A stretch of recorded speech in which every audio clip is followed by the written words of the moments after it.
Hello दोस्तों, welcome to trust with law. We all meet a trust with law some time in our life and that's why हम यहाँ हैं। दोस्तों, आजकल आपने या कई अभी थोड़ी देर पहले नोएडा में कोई फ्लैट टूटा था, उससे पहले केरला में फ्लैट तोड़ा गया था। इस तरह सुंदरबन में डेवलपमेंट होते हैं, हर बहुत टाइगर रिजर्व नेशनल पार्क में डेवलपमेंट होते हैं और उसको सुप्रीम कोर्ट या अथॉरिटीज़ उसको फिर डिमोलिश करती हैं और उनमें फ़ाइन लगाई जाती है। तो इन सब के पीछे the common thread which runs behind all of them is public trust doctrine, और इसी पे हम इस केस में चर्चा करेंगे। दोस्तों, आज हम इसके बारे में एक केस पढ़ते हैं, एमसी मेहता वर्सेस कमलनाथ। 1997 का केस है। दोस्तों, एमसी मेहता के नाम पे एनवायरनमेंट में बहुत सारे केस हैं। He is the environmental green lawyer इनको कहा जाता है। और 1997 के भी दो केसेस हैं हमारे पास एमसी मेहता के नाम से। एक ताजमहल वाला केस है, ताज ट्रपीजियम का, और ये दूसरा केस है 1997 का ही, जो कि बियास रिवर के बैंक पे एक डेवलपमेंट हो रहा था हिमाचल प्रदेश में। Beas is the tributary of Indus, India से फ्लो होती है वो। तो और in fact this is the only tributary of India जो फुली इंडिया में है। ये टिडबिट्स हो गया दोस्तों। अब आगे बढ़ते हैं। तो इसके बैंक पे एक डेवलपमेंट हो रहा था एक क्लब का, और एक मोटेल उसमें जो हो रहा था, जिसके कारण उसकी channel of Beas was getting diverted.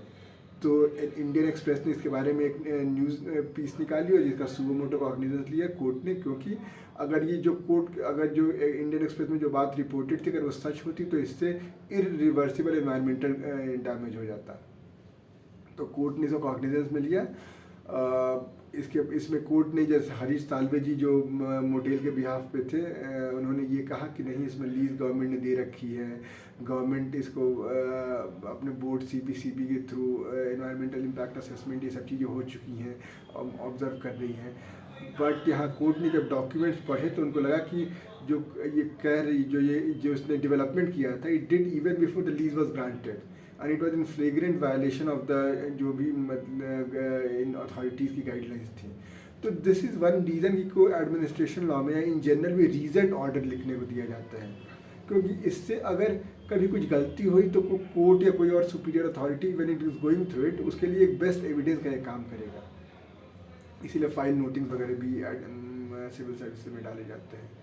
तो दोस्तों, coming back to this case, तो कोर्ट ने कहा कि नहीं ये गलत है, और इसके बाद कोर्ट ने कुछ पब्लिक ट्रस्ट डॉक्ट्रिन के केसेस को, हिस्ट्री को थोड़ा समझाया कि पब्लिक ट्रस्ट डॉक्ट्रिन वैसे रोमन लॉ में आई थी, और ये रोमन लॉ में रेस नलियस नोबडीज लैंड और रेस कम्युनिटी का लैंड, उस पर फोकस होता था।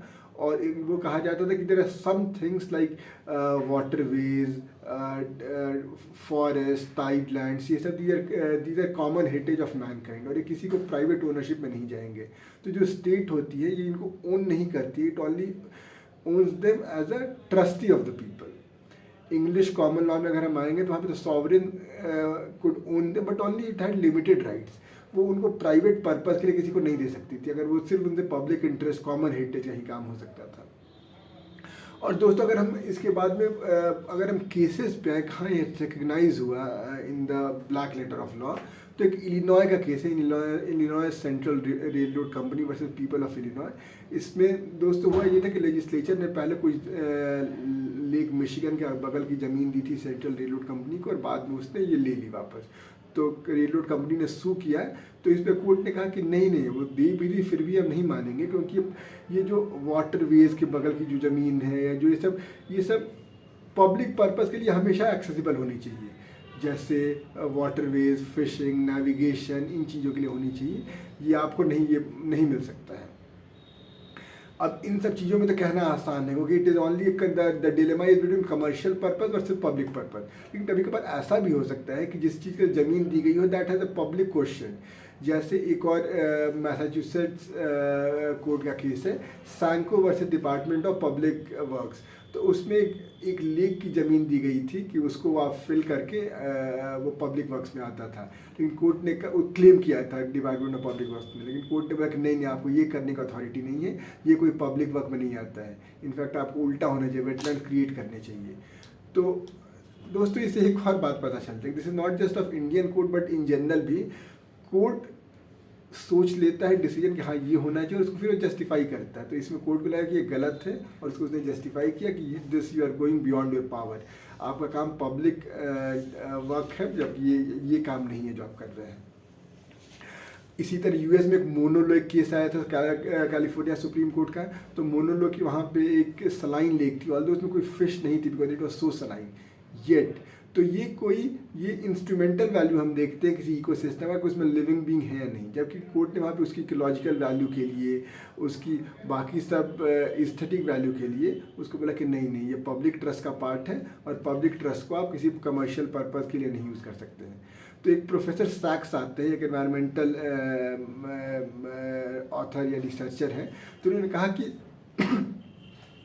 पब्लिक ट्रस्ट डॉक्ट्रिन में 3 चीज़ें होती हैं। एक, पहला तो it will be used only for public purpose, and सिर्फ ये नहीं, it will be available for public use. दूसरा कि it should be used for the same particular use, ऐसा नहीं कि उसका नेचर ऑफ यूज चेंज कर दे।